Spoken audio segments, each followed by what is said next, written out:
তোমরা ভাবছো পেঁয়াজ দিয়ে আবার ইলিশ মাছ রান্না হয় নাকি, কিন্তু পেঁয়াজের সঙ্গে তিল বাটা মিশিয়ে আমার মতো করে একবার বানিয়ে দেখো। এই বর্ষায় ইলিশ মাছ খাওয়ার আনন্দ দ্বিগুণ হয়ে যাবে। প্রথমেই আমি নিয়ে নিচ্ছি 2 চামচ তিল, 2 চামচ পোস্ত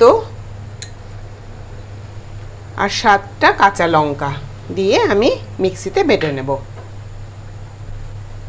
আমি মশলাটা বেটে নিয়েছি, এখানে একদম মিহি করে বেটে নিয়েছি। কড়াইটা গরম হয়ে গিয়েছে, এবার আমি দিয়ে দিচ্ছি সর্ষের তেল পরিমাণ মতো। তেল গরম হয়ে গিয়েছে, এবার আমি পেঁয়াজটা দিয়ে দিচ্ছি। এখানে আমি 2টো বড় বড় পেঁয়াজ কেটে রেখেছি। পেঁয়াজটা আমি দিয়ে একদম লাল লাল করে ভেজে নেব।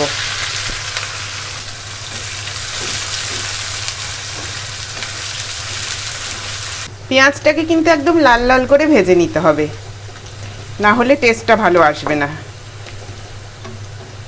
পেঁয়াজটা একদম বেরেস্তার মতো করে ভাজা হয়ে গিয়েছে।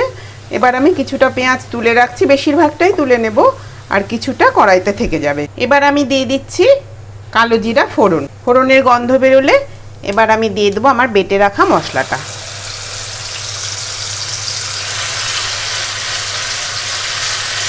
দিয়ে ভালো করে নেড়ে নেব। এবার আমি বাকি মশলাগুলো দিয়ে দিচ্ছি। দিলাম হলুদ গুঁড়ো, লঙ্কা গুঁড়ো, পরিমাণ মতো লবণ দিয়ে ভালো করে একটু মিশিয়ে নেব। মশলাটার থেকে তেল বেরিয়ে এসছে, এবার আমি দিয়ে দেবো পরিমাণ মতো জল।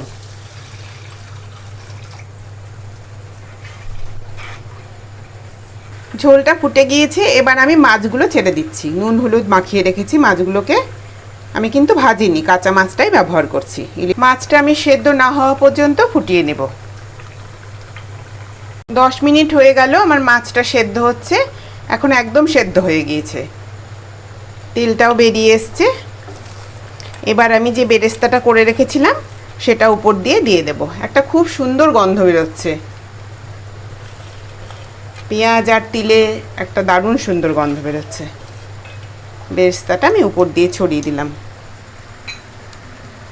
আর দিলাম কটা কাঁচা পাকা লঙ্কা। ইলিশ মাছের রেসিপি আমার একদম রেডি হয়ে গেল।